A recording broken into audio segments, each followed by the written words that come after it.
তো আর কটা দিন মাত্র বাকি নাকি? বড় বৌদি, তবে যে এত বড় অন্যায়টা করলো, সে যতই অস্বীকার করুক না কেন, তাকে আমি ঠিক সাজা দেবই। ঠাকুর, ছোট ঠাকুরপো, ওসব কথা আমি আর স্মৃতিতেও আনতে চাই না। দোহাই তোমার ওসব কথার তুলনা। যাক, তারপর থেকে আর অভিষেক একদিনও ফোন করেনি, সাহস পায়নি। ভালোই হয়েছে, আমাকে টাকাগুলো দিতে হলো না। যা কদিন টেনশন যাচ্ছিল, এই মনে হচ্ছিল জুডোর কাছে ধরা পড়ে যাব। উফ, খাওয়া দাওয়া ঘুম সব চলে গেছিল। 7-8 দিন তো কেটে গেছে। এখন যখন আর ফোন করেনি, আমার মনে হয় না আর আমাকে ফোন করবে। বেঁচে গেছি বাবা।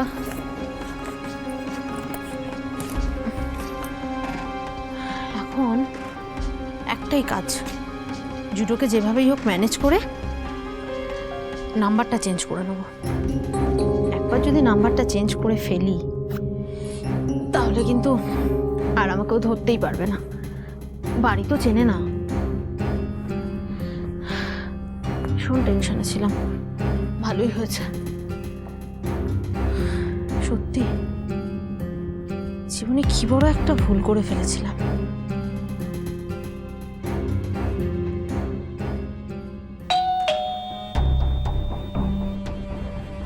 জুডো চলে এসেছে।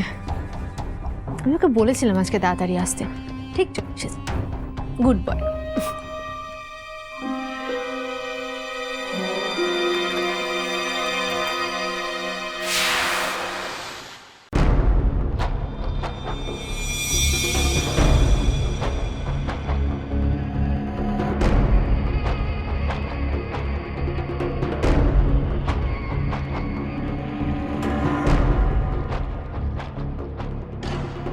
কি হলো?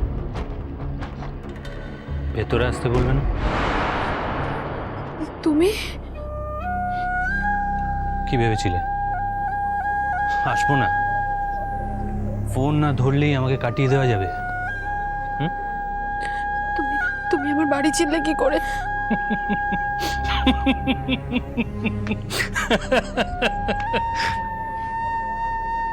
অভিষেক চাইলে পায় না, এমন কোনো নজির আছে নাকি? অভিষেক, আমার হাজবেন্ড এক্ষুনি চলে আসবে। অভিষেক, তুমি প্লিজ এখান থেকে যাও।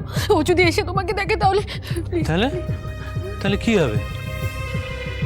কেন, মানে ওর বউয়ের কোনো পুরনো প্রেমিক থাকতে পারে না?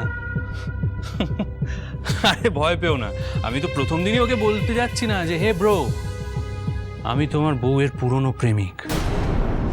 যে সে প্রেম নয়, এমন প্রেম যাতে ডায়মন্ড হারবারের হোটেলে অভিষেক, প্লিজ। সারা রাত। অভিষেক প্লিজ, আমি তোমার পায়ে পড়ছি,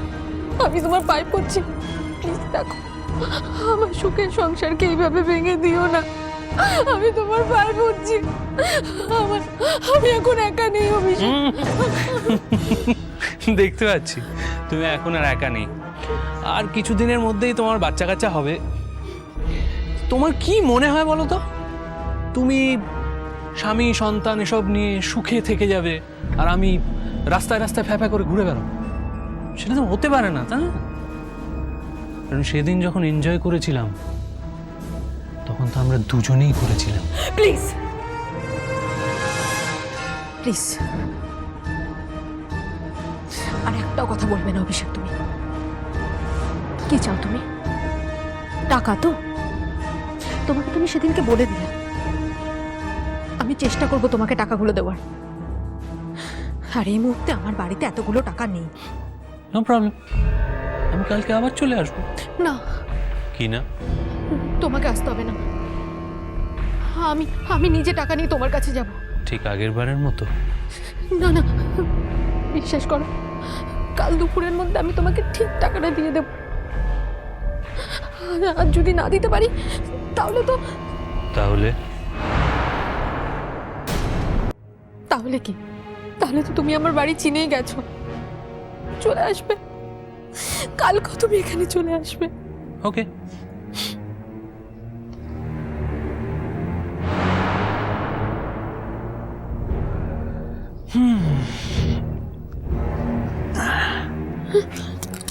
কি হলো? কি হলো? আমাদের কথা তো শেষ হয়ে গেছে।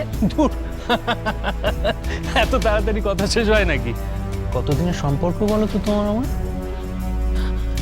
অভিষেক, অভিষেক, অভিষেক, প্লিজ আমার সাথে এরকম করো না। জুটো এক্ষুনি চলে আসবে, ও যদি এসে দেখে আমি প্রবলেমে পড়ে যাবো। প্লিজ এখন এখান থেকে যাও। তো কি হবে এসে গেলে? আর বাবা, আমার তো একটা রেসপন্সিবিলিটি আছে নাকি?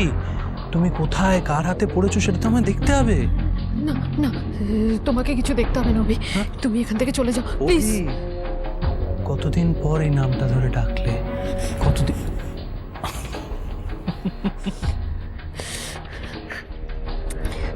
তোমার আসলে কি চাই আমাকে সেটা বলো। That's my girl. এই তো সোজা পয়েন্টে চলে এসছো।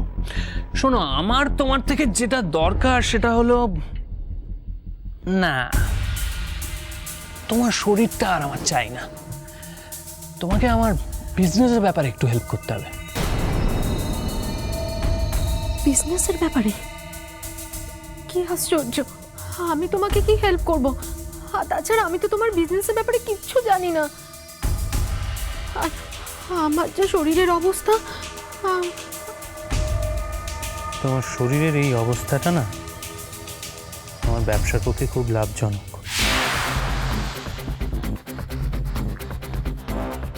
তার মানে? এখনো আগের স্বভাব যায়নি দেখছি। সব কথার মানে জানতে চাও আজও। দেখো মিমি, তোমাকে না শুধু টাকা দিলে হবে না, আমাকে আমার ব্যবসার ব্যাপারেও একটু হেল্প করতে হবে। না মানে তেমন কোনো শক্ত ব্যাপার নয়, আমি তোমাকে কয়েকটা প্যাকেট দেবো আর তোমাকে বলে দেবো সেই প্যাকেটগুলো কোথায় ডেলিভার করতে হবে। তুমি প্রশ্নহীনভাবে সেগুলো ডেলিভার করে দেবে, ব্যাস।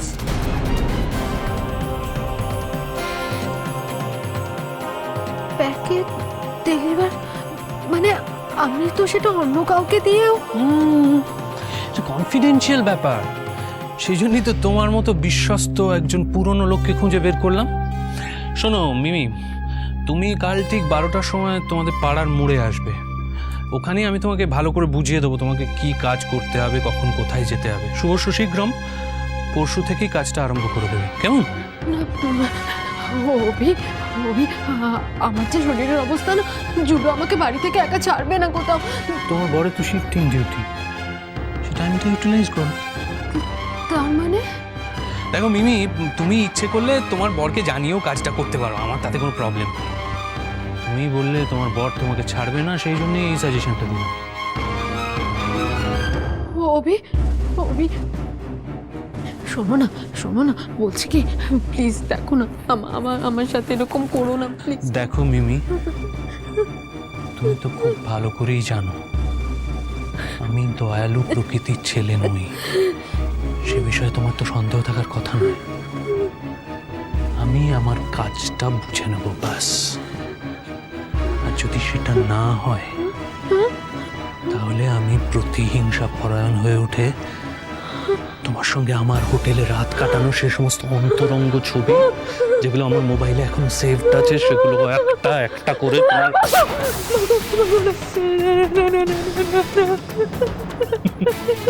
কি ব্যাপার মিমি, তুমি ভর দুপুরবেলা দরজা খুলে?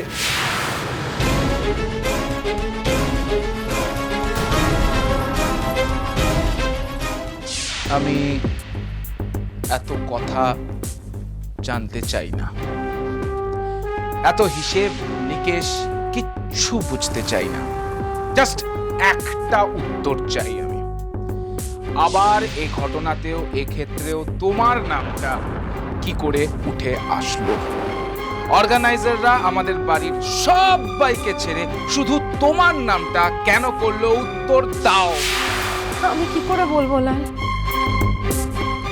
আমি কি করে বলবো? তুমি বলো অর্গানাইজাররা কেন আমার নামটা তুললো, আমি কি করে বলবো?